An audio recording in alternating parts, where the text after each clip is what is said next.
Hey guys, Bloodcat7 here. Okay, it is Thursday, October 28th, 2021, and I'd like to thank you for visiting the Stonewall Research channel here on YouTube. I really do appreciate it.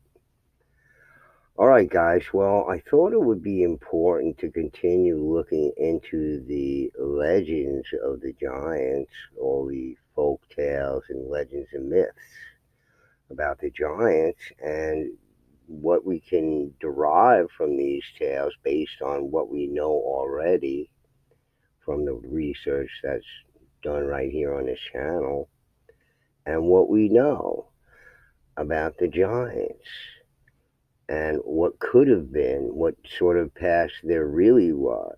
And, how are we going to get to that past and understand that history if we don't look at some of these very old folk tales, myths, and legends from around the world about the giants as well as other things, and what we can understand in doing an analysis of what could be possibly being said by these stories that have come down over time, told in different ways, in ways that possibly people aren't even aware of because they're not from these areas and they don't know any alternative story. And of course, going by the way, the thinking is on this channel, we know that these stories about the giants being cannibals, etc., is just our bad behavior. And I mean, I'm sorry that people are not prepared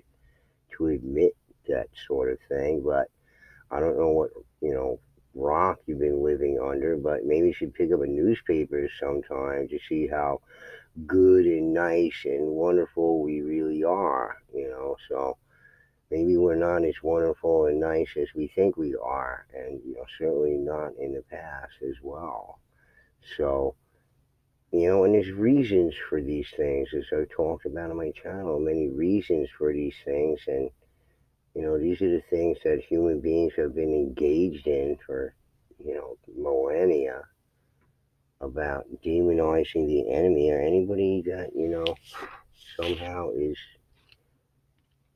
going to present some sort of problem to some society somewhere. And it doesn't necessarily mean that the opposition was any better or worse than the people that we're talking about. So, you have to take all these things in proper context and understanding, by having some sort of self analysis, and mindfulness and thoughtfulness and all those things. But we want to take a look at these legends simply because, we want to sort of reveal some of the actual history of the past and, what could have come before, I'm trying to get at, and what that might tell us about what the actual past is, and not this, sort of propaganda mainstream nonsense, basically, that it is. Like Charles C. Mann was happy to report about in his book when he read his kids' textbooks from school, and it seemed like, nonsense to him. It's just ridiculous, stupid presentation of what actually is. But we should take a look at those things. But before I get to that, I really wanted to mention the recent tragic, absolutely tragic passing of Chuck CF Apps. I'm so upset about it because Chuck was a really good friend of this channel, and you can frequently see his comments in many of my videos. And still, as long as his channel's still around, I'm sure the videos where he mentions my channel, I'm probably going to continue getting me subscribers, and I'm forever in his debt. But he's far too young to leave this world, and although he leaves behind an incredible archive of research on his channel, it's still an absolute tragedy. He's far too young to leave us, and we can only believe he's joined with the greater consciousness in the universe somewhere, and it's just now going and taking a look at all the wonders of the universe right now. along with God and whoever that is, but something out there is gives rise to the way things are, energy fields, whatever. But we're gonna miss Chuck a lot. And he's, like I said, he's a very good friend to this channel. And one of the things that Chuck liked about my channel was these sort of different ideas that I had about things. He found many of the ideas I had very interesting, and different perspective in his mind on some of these topics that he found very intriguing and very interesting. And that's why he was a subscriber to my channel.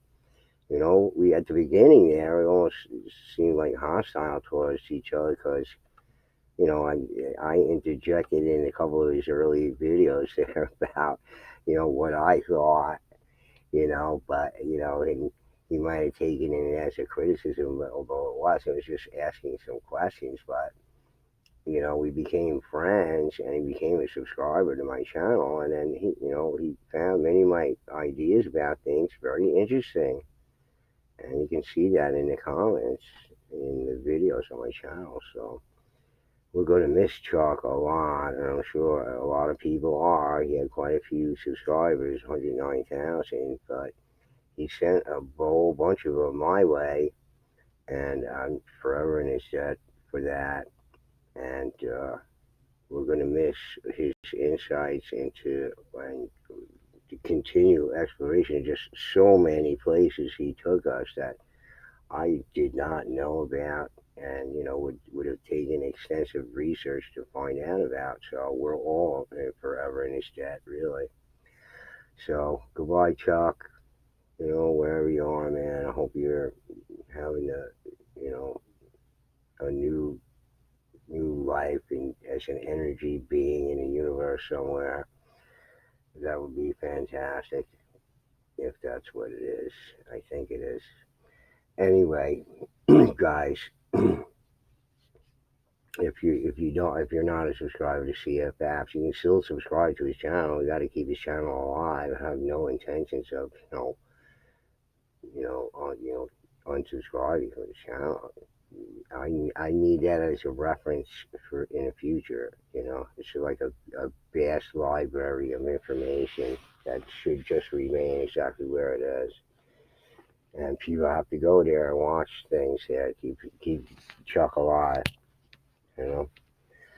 All right. Anyway, let us get to the main topic here, which is this legend of Cormoran, and why this one is so important is because this is where Jack and Beanstalk story has been derived from through this legend of this giant from St. Michael's Mount, this little island out right off the coast there near Cornwall, and St. Michael's Mount, which is St. Michael was like a patron saint of seafarers, and that's why it's St. Michael's Mount. One of the reasons it is, but and St. Michael's Mount looks like this, and it's a castle there built on this little island with this sort of brick causeway that's slightly underwater that goes all the way out there. You just walk on it out there, I guess, on a calm day. And it's interesting here. You can see here's some interesting, rather large stones, sort of almost look like they're been placed there. I mean, this thing's built on a giant, destroyed megalithic ruin or something like that. It almost looks like to me, but that's what it looks like. And I don't have to go there, but St. Michael's Mount, and even in like the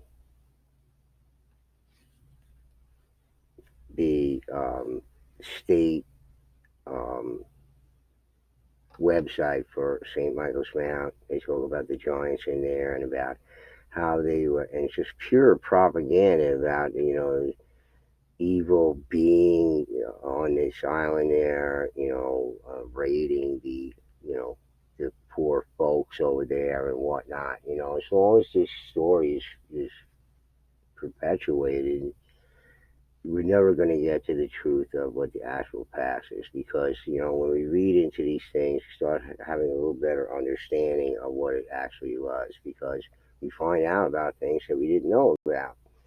And especially if you're not from the UK or at this area in Cornwall, why would you know anything else other than the Jack and the Beanstalk story? But when you look a little bit more into it, it seems like there's additional information here that we can have a better understanding about this story actually.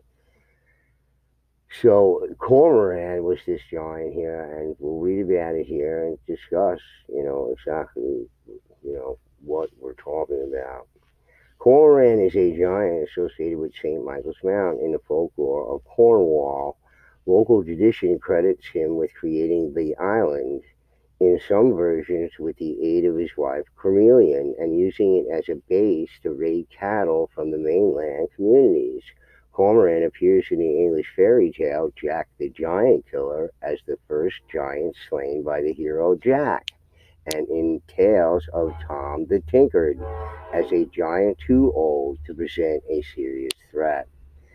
Okay, so probably most of us have not heard anything about these tales of Tom the Tinker, but it's important to the story is that we can get a better understanding of what the Giants really were about in the past, because it seems that this giant from the Tom the Tinker story is a sympathetic character. So we'll talk more about it as we read about it, but right off the bat, talking about how this giant, this Cornwall giant here, Cormoran, created the island. Okay, and we're just looking at it, and it looks like it's made out of these like megalithic stones. So it's this castle built on top of these megalithic ruins. It seems highly likely that it is. You can see some of the remnants here. It looks like some organized type of stonemasonry going on from the past. And the giants again, because if you've been a subscriber for a while on my channel and you listen to the accounts of the giants and everything, okay, at this point, if you don't understand that the giants seem to be these wizards with stonemasonry, okay, it seems highly likely that they were. And as a matter of fact, the Lost History Channel just recently did a video about it, about how all these megalithic and incredible stone ruins from around the world were probably built by giants, because of just their sheer size alone creates a whole different dynamic into how stone building would take place. Okay, we can't think of it from our perspective because we're not giants. We can only imagine, and that's not good enough, you see. So we may be able to imagine, but in reality, what was really going on in the past. So we just need a whole new understanding of the past, and this discussion of these myths and legends and folklore gives us insights into that when we, put it under a microscope and analyze it. In my opinion, anyway. So you see this woodcut here. It's showing, depicting, the killing of this giant by somebody in, looks like armor and whatnot, which is not really what the story is. It looks like a rather old woodcut with an ugly giant. Of course, they always have to be ugly, naturally. And, maybe they could be with the weird skull shapes, but not to them. They didn't seem ugly, right? So beauty is in the eyes of the beholder. It's rather biased and prejudiced of us to think otherwise about other humanoids, because we don't know anything about other humanoids. If we had to live with other humanoids, maybe we'd have to have a different understanding of it. Origin: one of the many giants featured in Cornish folklore, the character derives from local traditions about St. Michael's Mount. The name Cormoran is not found in the early editions. It first appears in the chapbook versions of the Jack the Giant Killer story printed in Newcastle upon Tyne and Nottingham, and is not of Cornish origin. The name may be related to Corineus, the legendary namesake of Cornwall. Corineus is associated with St. Michael's Mount and is credited with defeating a giant named Gogmagog in Geoffrey of Monmouth's influential pseudo-history Historia Regum Britannia, which may be a prototype of the Cormoran tradition. So hard to say where this whole thing came from, because there's also other stories related to the story from other areas of wherever, but you know, it seems very vague there where it could have come from. But again, knowing what we know by having understood things that we presented here on this channel, like for instance, the bell beaker culture, which we know from this article right here, it states it very clearly that these people were of taller stature with vaulted craniums, brachycephalic craniums. Okay, very unusual. So rather tall and large as well, the bones being larger. And you can see from this graphic right here the areas that they occupied. Okay, so are these really myths and legends we were talking about? Because this is the people who were there before the people we understand to be there now were there. You see, so the whole idea that, these things and folklores and myths and tales of the people that were there before these people got there, well, here they are in reality. Okay, these are the people who were there. A giant peoples with strange phenotypes lived in these places where these folklore has been extrapolated from. Okay, so where's the myths? I mean, the thing is that they can't admit there were ever any giants, because they'll say, well, like the Humboldt Museum there with the Lovelock Cave people, okay, uh, slightly more, the recovered remains of the inhabitants, although slightly more robust, were not beyond normal size parameters, which is complete bullshit. Because I've gone over the history of height and growth, the scientific mainstream history, and the scientific mainstream history says there is no explanation for anybody this size or to be slightly more robust, which is a absolutely ludicrous euphemism for people who are much larger and also had a completely different phenotype and skeletal structure.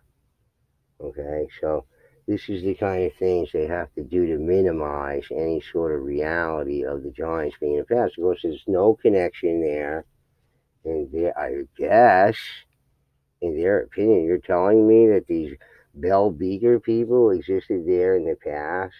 For these rather sophisticated people, because the Bell Beaker refers to the pottery designs that they made, which were very sophisticated. Okay, you know, not like the primitive cannibal people, Homo sapien cannibal people that we know of that exist today in the completely, wild regions of the planet, okay, where these Homo sapien cannibals live, were extremely primitive cultures, right? But more complex cultures seem to be not doing these sorts of things. So, in any case, who was there before? I mean, that these people are referring to the giants of Albion, all this kind of stuff. Well, it's a Bell Beaker culture, you dopes.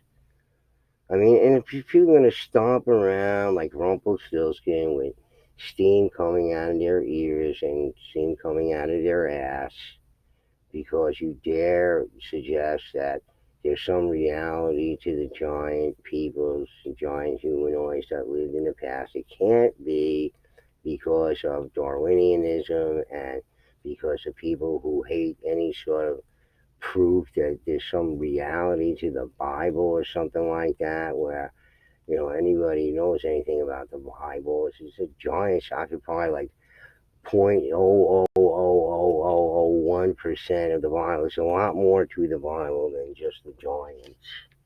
Okay, and proving its validity is unnecessary. It's a book of Holy Spirit. It's not a history book. You know, it's not a book of facts. It's a book of spirit. If you understand it correctly, and Jesus said himself, "Those who are without do not understand it."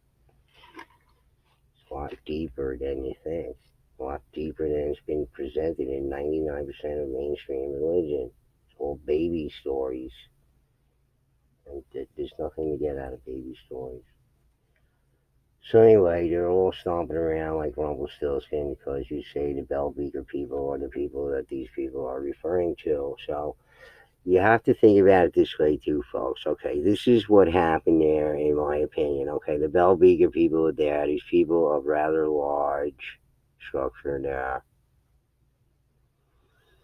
And they were displaced. They were killed off and displaced. And I'm sure that the giants took off to remote places to get away from the mainland and be away from the people mainly or whatever. And of course, if you're going to alienate people like this through either murder, extermination, or alienation of any form or whatever, I mean, they're going to become desperate people. Are they going to perhaps do raids on the mainland because they're starving to death? It's because you don't allow them to live as normal people.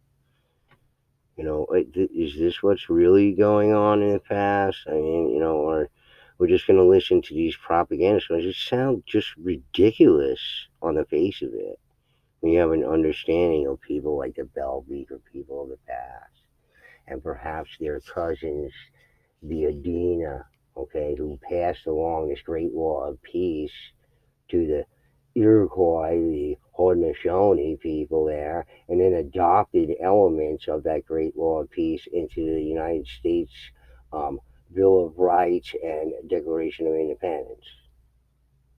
All right, does that sound like bad giants to you? Well, they don't sound like bad giants to me. But hey, you got to go along with whatever's on History Channel or Coast to Coast or whatever wild, stupid story you can get out of it. And all these people making millions of dollars. And Bloodcat7 here has 2.1 thousand subscribers, 2.1 really super smart subscribers. Okay, because they're getting the real story here, folks. But those people are getting fooled. Okay, and they're hearing a stupid story of the past that just doesn't make any sense and gives us nothing. There's nothing to gain by listening to any stories because there's no reality and there's no truth in them. Okay, we're bad sometimes because we're only human. Okay, open a newspaper and you'll find out all about it. Right, whether they wearing $500, $1,000 suits, or they're wearing baggy pants and baseball caps on backwards or whatever. It doesn't matter. All right, we're not so good. All right, and just like now we're not so good. Is it? We're super sophisticated and educated now, and everything. We're still doing the same shit we've been doing forever. All right, we're not so good. All right, so we want to get rid of the giants because we can't compatibly live with them. Okay, unless we had a different kind of world, a different kind of society, which I believe somewhere in the ancient past, all these people somehow got along with each other or separated enough from each other where they didn't interact with each other because the world was smaller back then. But I don't know. It seems to me that it was far more cosmopolitan in the ancient past due to trade. Okay, that's a chief motivator for a lot of people, and things like this either turn people into extreme beasts or into pussycats, depending on what they believe spiritually, So, we talk about all the controllers and, the, um, the people who are interested in controlling everybody and taking over and running things and whatever. Those are the takers. They're not generally not the givers,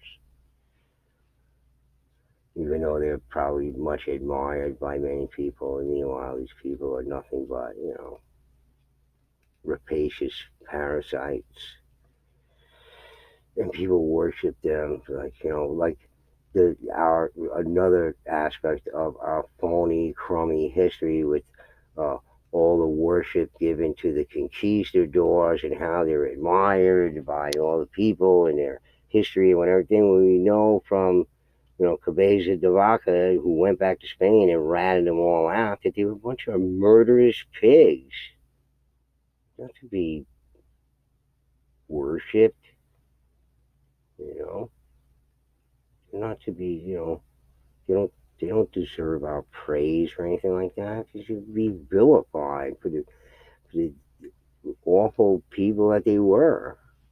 But this is a history we have to accept. You got to learn about the conquistadors and how great the exploration of the New World and all bullshit stories. Right, the motivation was greed, and they killed 14 and 19 million people in Central America alone. Right, pigs. Is that the history that you want? Well, keep watching the History Channel and listening to mainstream and stupid radio shows on Coast to Coast or whatever platform. You'll be happy to blow smoke up your ass. You love it, right? So, hey, that's why you have all these zillions of people following, giving them pure bullshit stories about the giants, about megaliths, about everything, you know. And all these other confused people who think they're in the alternative, and they're not. They're just controlled opposition, having you go down some more rabbit holes. You don't see what it really is. You don't want that. This is what I discuss on my channel. That's why I don't have tens of thousands of subscribers. And it's more complicated than people just show some place or whatever it is and make a few comments about it. Really get into the analysis of these things. That's where the real meat is of our understanding of the past.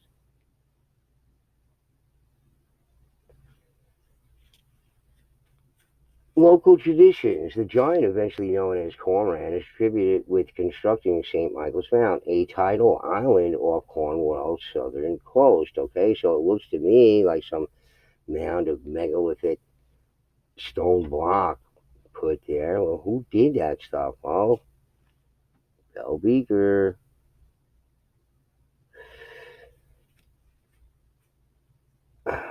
According to the folklore, he carried white granite from the mainland at low tide to build the island. In some version, the giant's wife, Cormelian, assisted by carrying stones in her apron.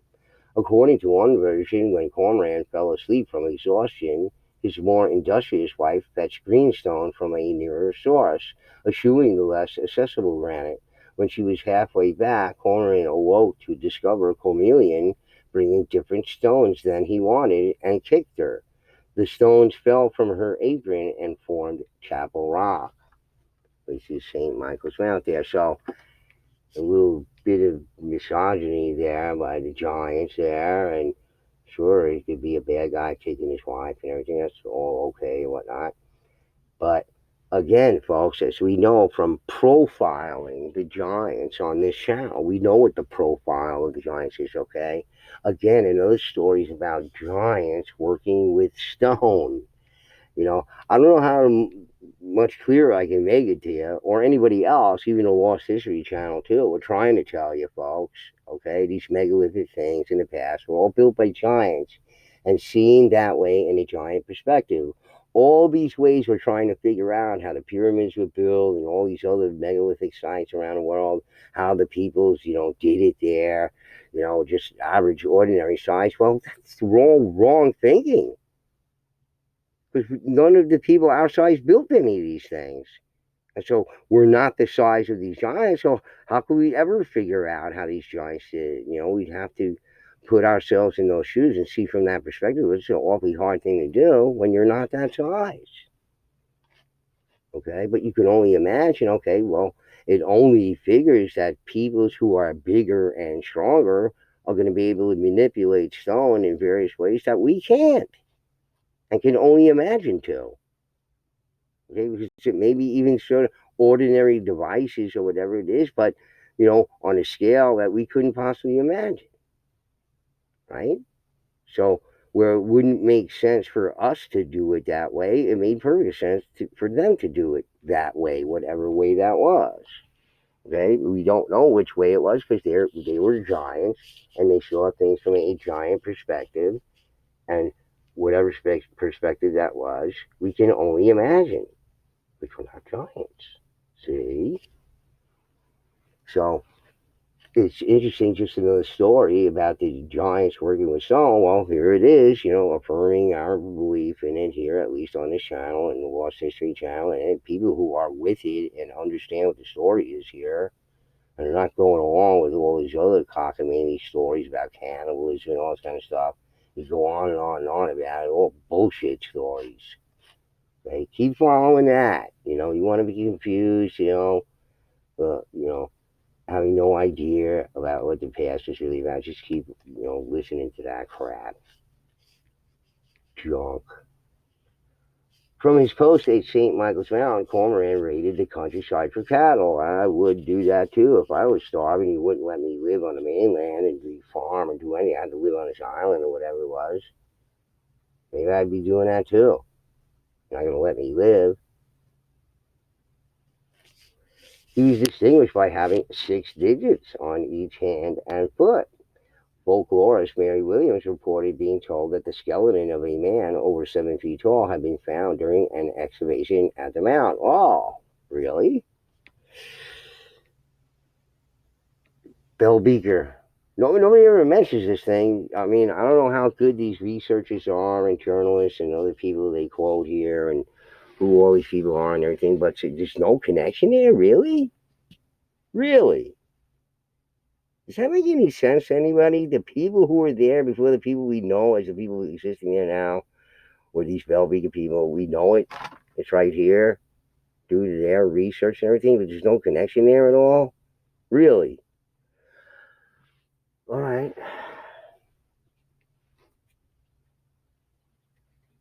And, I guess people don't think anything. Like, yeah, that's okay. Yeah. Well, I say no, but all right. Call me crazy. I don't know anything, right? Just some guy from New York, dumbhead, right? Cormoran is often associated with the giant of Trencrom in local folklore. The two are said to have thrown boulders back and forth as recreation. Tests of strength? Again? No, it's all astronomical alignments. No test of strength. It's got to be that or whatever. It can't be these things. Okay, nothing that's anything like the truth or anything like that. It's going to be all this other crap. This is given as the explanation for the many loose boulders found throughout the area. In one version, the Trencrom giant threw an enormous hammer over for Cormoran, but accidentally hit and killed Carmelian. They buried her at Chapel Rock.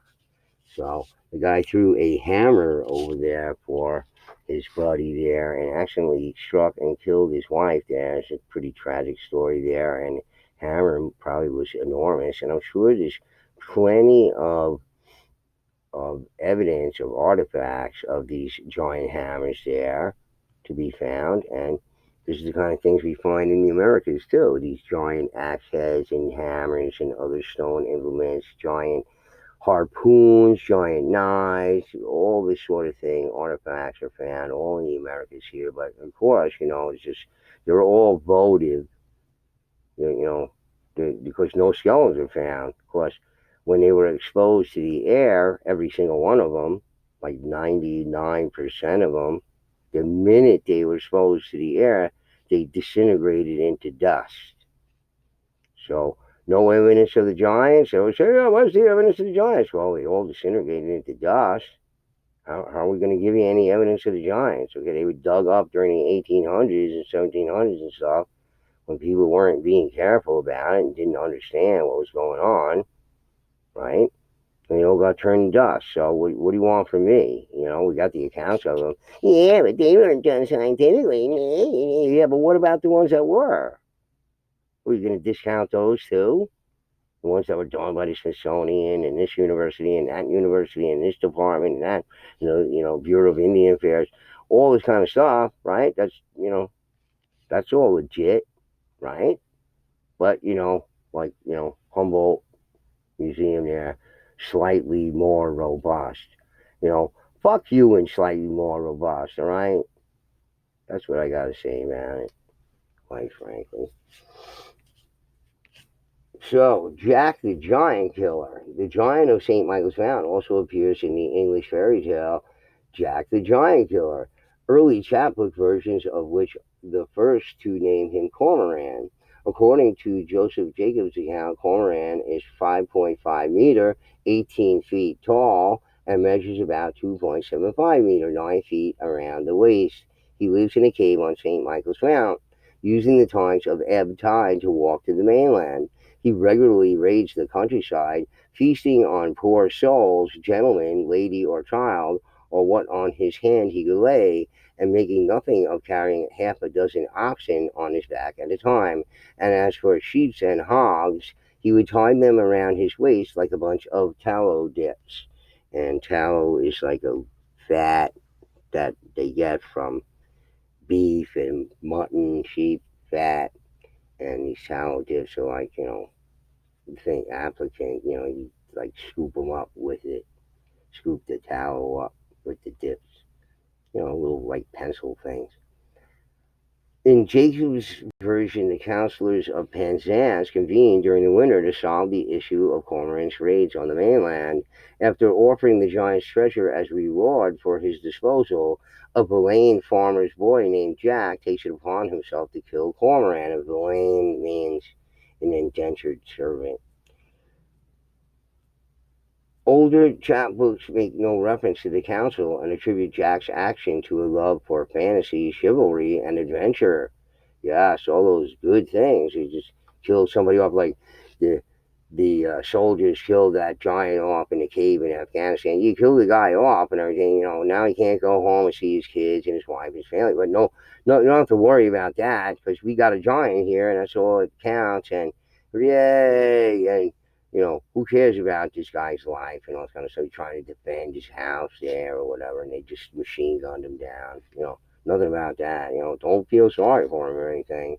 No, no, no, because he's a giant and he must be a cannibal because Ellie Julie says so, and the Bible says so, and all that kind of stuff. Can't be our bad behavior because we're good, right? We're good. Right? We are always good, forever. Going back in the past, we're even more good. You know, come on. We're the same punks we always were. Older chapbooks make no reference to the council and attribute Jack's actions for love. Okay. In both versions, in the late evening, Jack swims to the island and digs a 6.75 meter, 22-foot trapping pit, although some local legends place the pit to the north in the Morva. After completing the pit the following morning, Jack blows a horn to awaken the giant. Cormoran storms out, threatening to broil Jack whole, but falls into the hidden pit. After being taunted for some time, Cormoran is killed by a blow from a pickaxe or a mattock. Okay, a mattock looks like a pickaxe, but it has like more of a wider shovel head and more like an axe head on the other side of it. It's a little different than a pickaxe, but similar. After filling in the hole, Jack retrieves the giant's treasure. According to the Morva tradition, a rock is placed over the grave. Today, this rock is called Giant's Grave. Local lore holds that the giant's ghost can sometimes be heard beneath it. And there's all these places um, in Cornwall that have all these different megalithic um, places to see there, including Neolithic, constructions, etc., etc. So, who was building those things? Well, the further back in time you go, again, the Bell Beaker culture, right? The people who supposedly brought metallurgy to Europe was the Bell Beaker culture, okay? So, they're very sophisticated people. Probably not cannibals, okay? Probably not. They're very sophisticated people. Why eat people when you got all this other stuff to eat? Why would you do that? Right? It's nonsense. It's just demonizing the enemy, making it easier to kill them, and preventing your children from befriending them with these tales. Because you don't want the offspring to happen. For his service to Penwith, Jack is officially titled Jack the Giant Killer and awarded a belt on which was written, "Here's the right valiant Cornishman who slew the giant Cormoran." And again, the story, and I've gone over it on my channel, is nothing but a propaganda story against the giants. It's just one that came to us from the past to demonstrate that this was going on in the past. These giant genocides were going on in the past, and a perfect example of this is the Lovelock Cave people, who were exterminated, people who were weaving these sandals and leaving their handprints on the wall, and how the duck decoys and all of these things that they had, and they were tool eaters eating these aquatic plants and stuff like that with perfect teeth, while all the other folk around had these rotted out teeth. And people like us of normal stature had disgusting rotted teeth and everything, and these giants had these perfect teeth and everything. So, probably not eating the same stuff. And all the primitive cultures that we know are cannibals today are all regular Homo sapien people, not giants, or you know. So I don't know. They seem awfully primitive in those cultures too.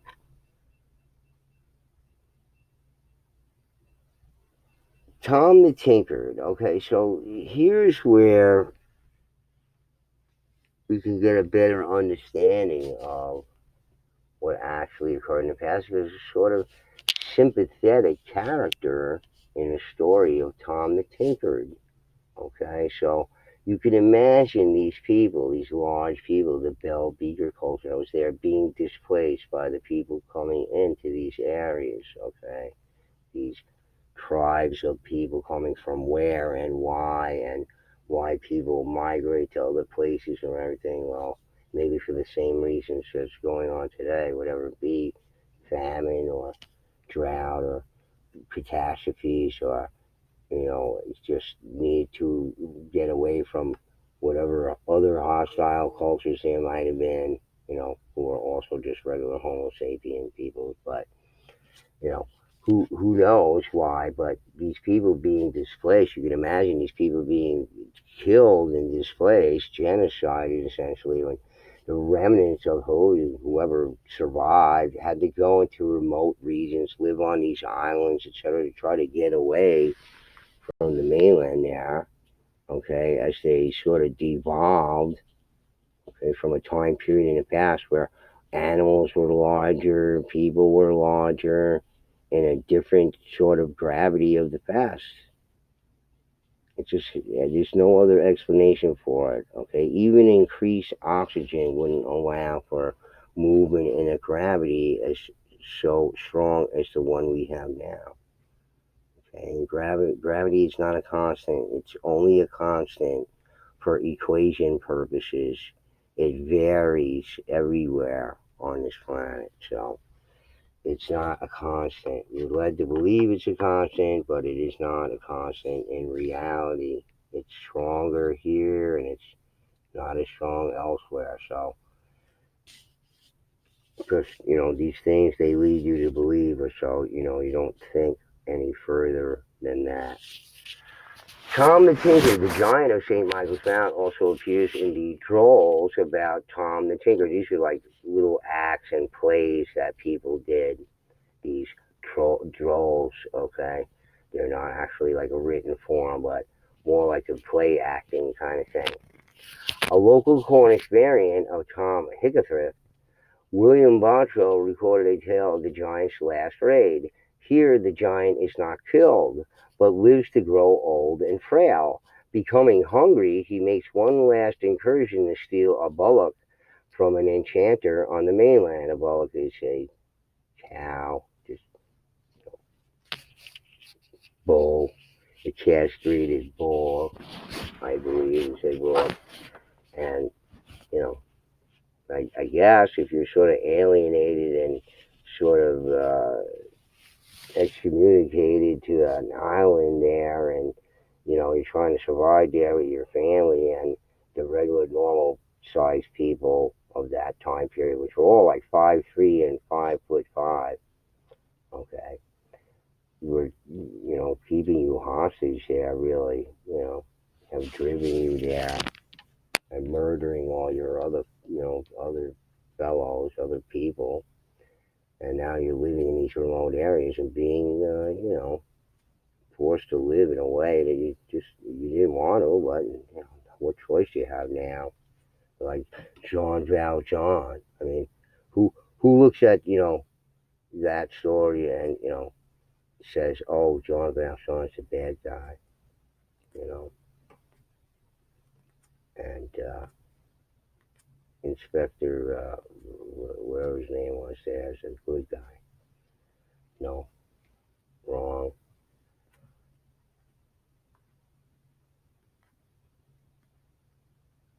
However, the enchanter strikes him immobile as the sea rises around him. He must spend the evening in the cold sea with the bull hanging from around his neck. He subsequently retreats to the mount, hungry and defeated. Later, Tom visits the giant and takes pity on him and arranges for his Aunt Nancy of Goval to sell him her store of eggs and butter. This both feeds the giant and makes Nancy's family rich, and everybody lives happily ever after. So here's a sympathetic story based, also mentioned in this these tales here, the same giant, but in a whole different light. And I'm sure because we have the tales of the hybrid giant peoples, giant humanoids of the past, the hybrids with hybrid, giants and normal sized people, these hybrids that existed in the past. All right, that in some cases, they got along with the local people, like the Frisian giants who have been there for millennia. Okay, seem to be very friendly, nice people. So nobody, had any issue with them ever in those places, in those lands, in the north of Holland and Germany over there. They just didn't bother with them, I guess, or whatever, and they were friendly and nice and everything, and nobody had any reason to be hostile towards them. Okay, so and so many other stories we heard with the good giants as well. And these are the stories that you never hear about for a reason, folks. That's why you never hear about the good giants. You only hear about the bad cannibal giants. Okay, does that send up any red flags for you? You know, when you hear some of the stuff that I talked about here on this channel, all the tales of the good giants that you never heard about. Well, what about them? How come L.A. Marcellinos talks about them? They're all evil and bad cannibals and Nephilim and all this Bible junk and whatnot, and just on and on and on, droning on about it. It's just, we're just, you know, you have to understand Anthropology 101. It's just, it applies everywhere. And even to your biased history, whatever you want to say about it, okay, whether it be in the Bible or elsewhere or whatever, all right, we're capable of great evil as well as great good. So this is the one of the things we're not compatible living with the giants in the same areas of the planet, wherever that was. In many cases, it wasn't like the Frisians in many cases, and we got rid of them, including getting rid of the little people or any peoples we didn't like because they were strange or weird by our, you know, estimate.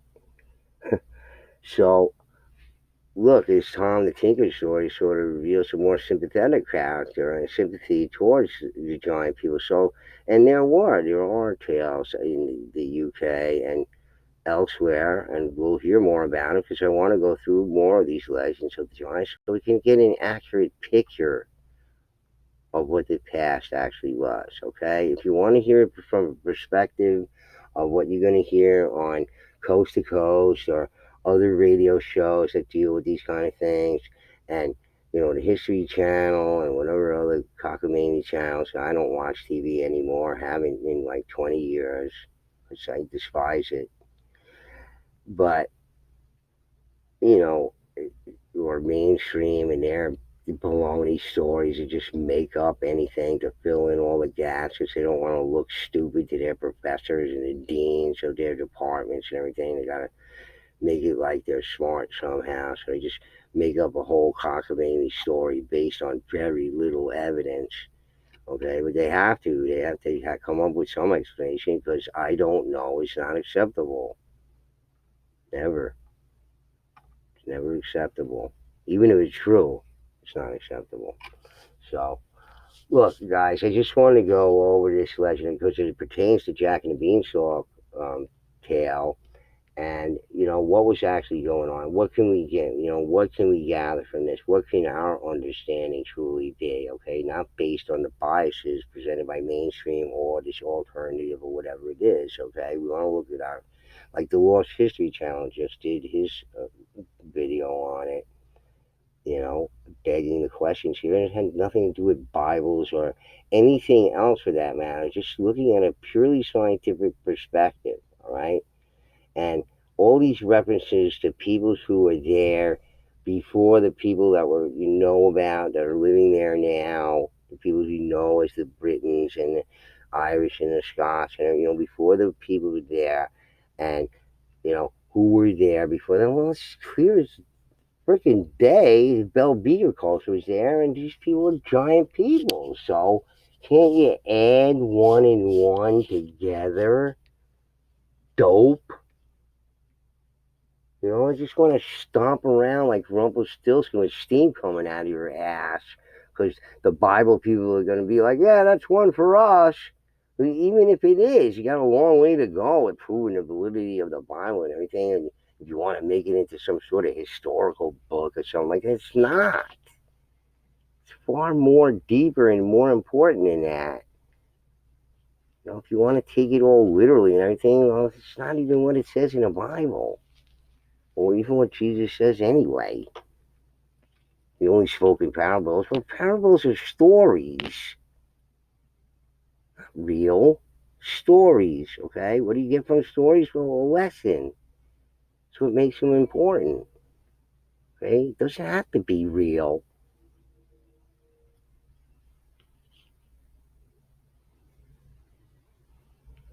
So anyway, guys, there's poor Chuck Channel. Anyway, guys, I thought you would be interested in hearing a story about where Jack and the Beanstalk comes from and where the actual history lies and what actually could have been going on in the past. So all the people mentioned there could have been, you know, segments and tribal cultures of the Bell Beaker people for all we know. Okay? Why they don't connect the two things together is a mystery to me. They just don't want to or whatever. But they could be, these things could be far more than just simply myths, legends, and folklore, simply based upon the fact that these different people were there before these people in the past. So I don't understand what the big deal is, but hey, I guess they can't prove it away. What makes most sense, you know? Or they're avoiding it for some reason. And you avoid a lot of things. Even just this picture of Rumpelstiltskin, right? Like, if I looked Rumpelstiltskin up 10 years ago, it showed nothing but Rumpelstiltskin stomping all over the place because that's what the story is mainly about. He was stomping all. It was the part of the story that's most intense. And they sort of cleansed and, you know, got rid of all the pictures of him stomping around. And like 10 years ago, it was nothing but pictures of him stomping around. He made him like a cute, sympathetic, or really like ugly and like horror based character or something like that. It's not him stomping around except for this old picture here of him stomping around, his fist clenched, right? They're going to adjust history for you, folks, by filtering out anything they find undesirable. They're doing it for your own good, and you want that, right? You want them to filter out any sort of stuff that centers around it. It doesn't matter what it is, okay? They don't want you to judge for yourself. They'll do the judging for you because they're the academics, they're the experts, like the lawmakers, okay, in congresses around the world, and especially here in the U.S. Well, who understands the law the best? Well, lawyers do, right? Lawyers understand law, so they're best suited to make laws, right? That's why they're become politicians, right? A lot of lawyers do because they understand law, so therefore they're going to know how to write law, correct? All right. So it doesn't matter how rapacious they are, or ambulance chasing they are, or disgusting individuals they are. That doesn't matter or anything. Just they understand the law, and hey, you know, you know, well, they can present you with a nice smiley face or whatever it is behind the scenes. They couldn't give a fuck about you, just like George Carlin said. None of these people could give a fuck about you. They just make their millions of dollars and do a little to throw you a bone here and there, but nothing really ever gets done. Most law is all about corporate law. It's not even about personal law or anything like that. Anything to do with our rights or anything, except that they need to take more of them away to keep us safe. Well, that's a totalitarian society when they remove all your rights to keep you safe. Well, that's a completely controlled society. Okay, in a free society, you give that up. You give up control. Okay, so it's not as safe. It's freer, but it's not as safe as a controlled society. You get it? It seems like the opposite, right? It's just like a free society should be more safe. No, it's not. Nobody guaranteed that. It's less safe.